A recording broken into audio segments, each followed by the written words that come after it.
Sebuah event bertajuk Gorontalo Half Marathon atau GHM banyak menuai perhatian. Mulai dari logo yang plagiasi, medali yang tidak sesuai, Kepala Dinas Pemuda dan Olahraga yang diberhentikan sementara, sampai tanggal pelaksanaan yang disinyalir bertepatan dengan ulang tahun putra dari sang gubernur. Tidak heran banyak orang yang kemudian menilai bahwa event ini sangat berbau politis dan berpotensi menaikkan tingkat kepopuleran atau elektabilitas demi pesta politik di tahun 2029 nantinya. Melalui video ini, saya akan mengupas GHM dari sudut pandang yang lain yang mungkin selama ini tidak dilihat atau belum dilihat oleh pemimpin yang ada di Gorontalo. Sebuah realitas indis ekonomi ketika para pemimpin parti berbalut event lari, pelayanan kesehatan setengah hati, dan rakyat yang gedebak-gedebuk sampai mati.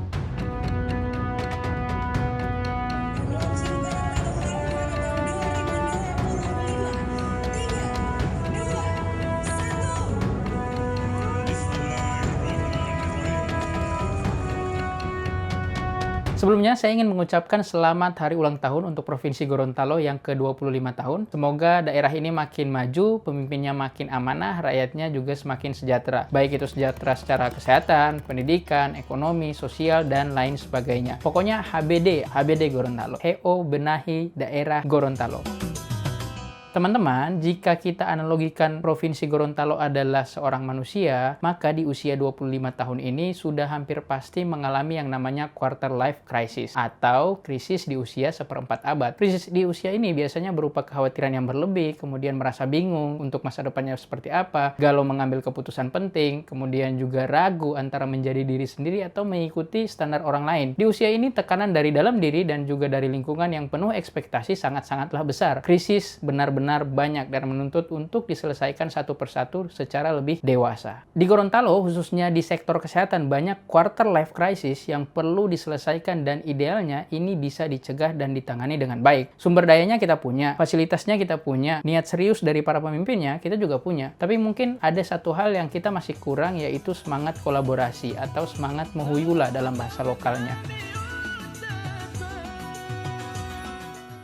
Apa saja sih krisis-krisis itu? Kita coba flashback di bulan Februari. Ada dugaan pungutan liar oleh Satpam Rumah Sakit Alwi Sabu kepada pengunjung rumah sakit. Lalu 2 bulan kemudian mencuat kasus di RSUD MM Dunda terkait penarikan biaya ambulans kepada keluarga pasien bayi yang sudah meninggal yang berkisar 900.000. Kemudian di bulan ini juga ada mafia dokter di Rumah Sakit Alwi Sabu yang dibongkar oleh Wali Kota Gorontalo. Pada bulan Mei, sebuah kasus menyayat hati kembali terjadi di Kabupaten Gorontalo. Puskesmas Tibawa diduga menelantarkan pasien korban kecelakaan lalu lintas. Kemudian di Gorontalo Utara ada RSUD ZUS yang dikeluhkan karena krisis air bersih. Selanjutnya di Rumah Sakit Alwi Sabu ada keluhan terkait lalainya penanganan kepada pasien. Di skala provinsi ada UPTD RSUD Hasri Ainun Habibie yang diduga melakukan praktik jual beli ruangan yang waktu itu juga sudah mendapatkan atensi dari wakil gubernur dan juga gubernur. Lalu kalau kita bergeser ke Bone Bolango ada honor atau upah daripada tenaga kesehatan di Rumah Sakit Tumbilolato yang menunggak. Kemudian di bulan Juni, ada 2 kasus mencuat, yaitu Rumah Sakit Toto Kabila yang mengakui terbatasnya alat kesehatan hemodialisa yang membuat layanan cuci darah terhambat dan akhirnya pasien terpaksa harus dirujuk di fasilitas kesehatan yang lain. Yang tentunya ini otomatis akan menaikkan biaya daripada transportasi si pasien. Masih di bulan yang sama, Rumah Sakit Clara Gobel di Bualemo itu dikeluhkan karena persoalan komunikasi satpam yang dirasa kurang manusiawi. Sebulan kemudian, lagi dan lagi Rumah Sakit Alwi Sabu dikeluhkan karena adanya bau tidak sedap yang diduga berasal dari instalasi pengolahan air limbah atau IPAL. Kemudian di bulan Juli juga Rumah Sakit Umum Daerah Hasri Ainun Habibie lagi-lagi menjadi sorotan pegiat anti korupsi karena persoalan dugaan kecurangan pada evaluasi proyek pembangunan gedung rawat inap, di mana ini juga sudah pernah saya buatkan kontennya. Kemudian di bulan Agustus di Rumah Sakit Clara Gobel mencuat persoalan honor tenaga kesehatan yang terlambat bahkan hingga 3 tahun lamanya. Di bulan yang sama juga terjadi kasus di Rumah Sakit Alwi Sabu yang mana dikeluhkan pelayanan dokter spesialis yang dinilai lamban. Kemudian di bulan September 2025 mencuat kasus Puskesmas Dumboraya yang memberikan obat kadaluarsa kepada pasien. Hal ini kemudian ditegaskan oleh Kepala Puskesmas sebagai kelalaian dan kesalahan teknis. Kalau kita bergeser di Kabupaten Gorontalo, Puskesmas Dungalio juga dikeluhkan karena pasien merasa diabaikan dan Kepala Puskesmasnya sudah mengakui bahwa dalam kasus ini yang menjadi persoalan adalah komunikasi. Nah, terbaru pada bulan November 2025 yang paling viral adalah kasus Puskesmas Sipatana. Ambulans ambulans yang diharapkan mampu untuk menangani atau menolong pasien, ternyata pengemudinya ikut turnamen voli dalam rangka peringatan Hari Kesehatan Nasional. Menariknya, kerabat dari si korban adalah tenaga kesehatan yang juga bekerja di puskesmas tersebut. Kemudian masih di bulan yang sama, Rumah Sakit Clara Gobel lagi-lagi dikeluhkan karena pelayanan yang ada di ICU itu dinilai kurang humanis dan dokter yang datang juga terlambat. Dan terakhir itu di Rumah Sakit MM Dunda Limboto itu mencuat dugaan korupsi dan juga gratifikasi pengembangan gedung rawat inap di rumah sakit tersebut. Padahal kalau kita coba kilas balik ke bulan Juni, Bupati Gorontalo sudah melantik yang namanya Dewan Pengawas Rumah Sakit yang semestinya punya tugas dan juga fungsi mengawasi tidak hanya pelayanan kesehatan, tapi juga bagaimana pengembangan daripada fasilitas kesehatan yang ada di rumah sakit tersebut. Nah, inilah lanskap atau pemandangan bagaimana sektor kesehatan di Gorontalo masih menjadi PR kita bersama. Sampai di sini menurut Ngoni bagaimana? Menurut Ngana bagaimana? 24 tahun yang gedebak-gedebuk bukan?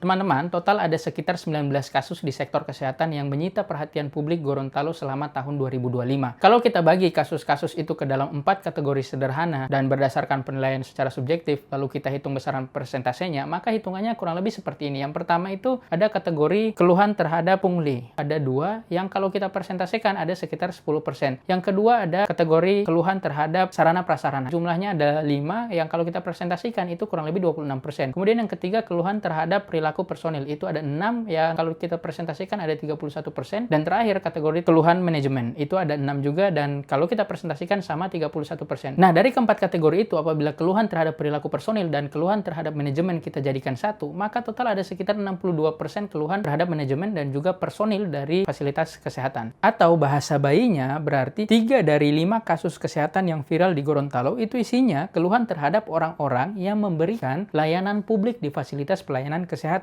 Ini hanya sebagian kecil yang terungkap ke media massa, tapi mungkin masih banyak kasus yang tidak terungkap atau bahkan di-keep oleh keluarga pasien. Nah, kalau boleh saya berpesan ke masyarakat Gorontalo, silakan saja membagikan atau memviralkan sesuatu yang tidak bagus, tidak ideal. Tapi ingat, dengan penuh rasa tanggung jawab, dengan penuh rasa kebijaksanaan, dan tentu penuh dengan kejujuran. Para pemimpin ataupun calon-calon pemimpin yang ada di Gorontalo itu butuh kok berita-berita viral seperti itu, karena mereka juga perlu tahu apa yang bisa diperbaiki ke depannya. Teman-teman, saya membuat konten ini penuh dengan berbagai alasan. Yang pertama adalah sebagai hadiah ulang tahun kepada Provinsi Gorontalo di usia yang ke-25 tahun. Kemudian yang kedua, untuk mengingatkan pemimpin dan juga pengambil kebijakan bahwa ada GHM yang lain yang harus diberikan atensi, yaitu Gorontalo half mengatiolokan, alias Gorontalo setengah memprihatinkan. Mengapa setengah? Karena tentu ada hal-hal baik yang juga sudah dilakukan atau yang sudah terjadi.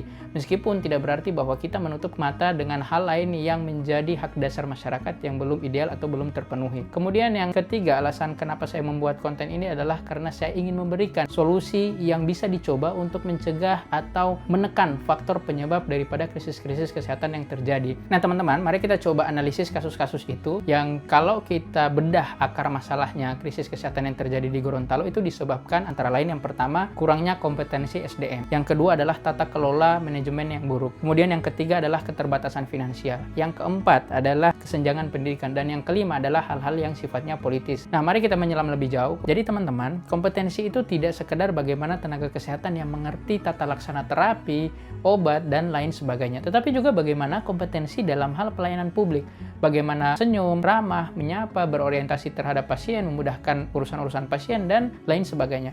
Kurangnya kompetensi, khususnya dalam hal pelayanan, membuat pelayanan tidak sesuai standar etika, moral, atau bahkan standar hukum, yang akhirnya juga memicu yang namanya miskomunikasi, sehingga pasien merasa bahwa pelayanan ini tidak manusiawi atau tidak maksimal. Kemudian yang kedua itu adalah manajemen atau tata kelola yang buruk. Pimpinan atau pengambil kebijakan di tingkat Vaskes itu mungkin tidak sadar, atau tidak peduli, atau tidak ingin berbenah, atau mungkin tidak ingin bertanggung jawab, tidak peka dengan masalah, tidak berorientasi pemecahan masalah, cenderung membenarkan apa yang biasa, bukan membiasakan apa yang benar. Pimpinan kita tahu akan menjadi contoh bagi orang-orang di sekitarnya, termasuk oleh anak buahnya. Kalau kata Pak Kapolri, ikan itu busuk dari kepalanya. Nah, begitupun dengan instansi ataupun organisasi. Kemudian yang ketiga adalah keterbatasan finansial. Honor yang terlambat, alkes yang tidak update, terus vaskes yang juga tidak diperbaiki adalah cerminan bahwa keterbatasan finansial itu benar-benar nyata. Nah, spesifik soal ini, pada tahun 2024, saya pribadi sudah memberikan masukan terhadap beberapa para pengambil kebijakan terkait bagaimana strategi yang bisa digunakan untuk menaikkan pendapatan daerah yang kemudian bisa berjalan beriringan dengan perbaikan sektor kesehatan. Tetapi saya tidak tahu apakah ada pertimbangan lain sehingga hal itu belum dilakukan, atau mungkin memang ide itu dianggap adalah ide-ide yang kosong. Kemudian yang keempat, kesenjangan pendidikan. Kita harus mengakui bahwa cara berpikir antara pengambil kebijakan, praktisi, entah itu dia tenaga kesehatan, tenaga medis, dan sebagainya, dan juga pasien sebagai penerima manfaat terakhir dari suatu kebijakan, itu sangatlah berbeda. Salah satunya ya dipengaruhi oleh faktor pendidikan. Mungkin pengambil-pengambil kebijakan itu sekolahnya sudah sangat tinggi sehingga berpikirnya sangat-sangat teoritis. Di sisi lain, tenaga medis ataupun tenaga kesehatan punya pengalaman yang otomatis itu akan dikombinasikan dengan hal-hal yang sifatnya teoritis dan juga praktis. Di sisi lain, mungkin masyarakat yang mohon maaf tidak selesai dalam pendidikannya,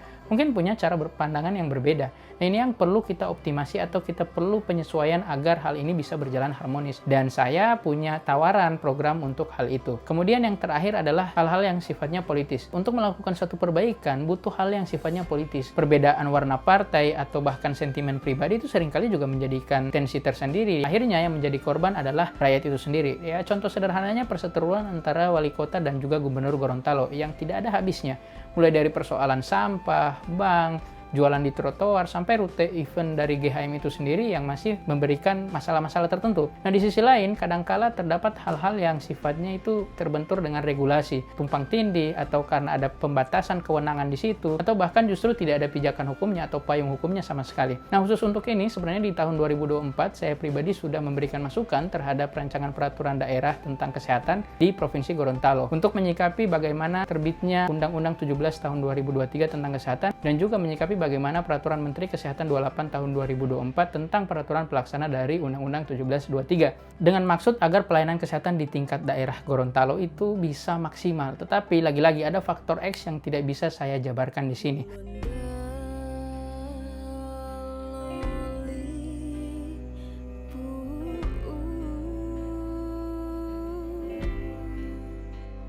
Nah, kembali lagi seperti yang sudah saya sampaikan di awal, apa yang saya bawa di dalam konten ini adalah hadiah untuk Provinsi Gorontalo. Saya dan teman-teman di Aras Jiwa sebagai perusahaan jasa yang spesifik bergerak di bidang psikologi dan juga hukum kesehatan bermaksud untuk menghadiahkan berbagai layanan kepada pemerintah, fasilitas kesehatan, organisasi profesi atau praktisi secara individual, tenaga kesehatan, tenaga medis, juga masyarakat awam yang bisa jadi di suatu ketika akan terjebak di krisis-krisis kesehatan. Ya, supaya kedepannya tidak terjebak dan mengalami itu, atau mungkin tidak menjadi korban langsung daripada krisis-krisis sektor kesehatan yang tadi sudah saya jabarkan. Tidak sedikit loh yang akhirnya anggota keluarganya meninggal, tenaga medis, tenaga kesehatan yang dilaporkan atau dipidanakan, atau paling minimal kepercayaan terhadap vaskes dan juga nakes itu juga tergerus atau bahkan sampai hilang. Nah, ujungnya pemerintah juga kan yang akan repot untuk mengajak masyarakat untuk berobat dan memelihara kesehatannya di fasilitas kesehatan yang sudah disediakan. Nah, kalau ditanya caranya bagaimana, tentu tidak bisa saya spill lebih dalam melalui konten ini karena selain durasinya akan lebih panjang, hal itu bersifat sangat-sangat taktis. Tapi sedikit saya berikan gambaran bahwa kami akan memberikan treatment dan atau program khusus secara profesional dan gratis. Ya, paling tidak 50% gratis, dan kami jamin ini adalah penawaran yang sangat eksklusif, dilakukan secara masif dan komprehensif, spesial untuk pihak-pihak yang sudah kami sebutkan di awal tadi. Dengan syarat cukup berikan kami satu hal, yaitu akses atau izin. Entah itu nanti berbentuk izin pemaparan, izin penyelenggaraan kegiatan, izin pemetaan, izin koordinasi, dan lain sebagainya. Nah, ini maksud saya tadi di awal bahwa kita perlu kolaborasi, butuh mahuyula yang lebih tinggi lagi. Disinilah letak mahuyula antara kami dan juga pemerintah di Provinsi Gorontalo. Pandangan saya atau pandangan kami sederhana saja. Jika event olahraga ataupun event konser mendapatkan ruang yang sebesar itu di mata para pemimpin ataupun di hati masyarakat Gorontalo, mengapa tidak? Untuk event yang memperbaiki kualitas pelayanan kesehatan seperti yang kami hadiahkan kepada Provinsi Gorontalo ini tidak mendapatkan respon yang sama. Cukup sekian konten kali ini. Kalau kalian suka dan kalian rasa ini bermanfaat, jangan lupa like, share, subscribe, dan follow sosial media saya. Terima kasih, salam hormat, jangan lupa bilang Jo Pak Agung.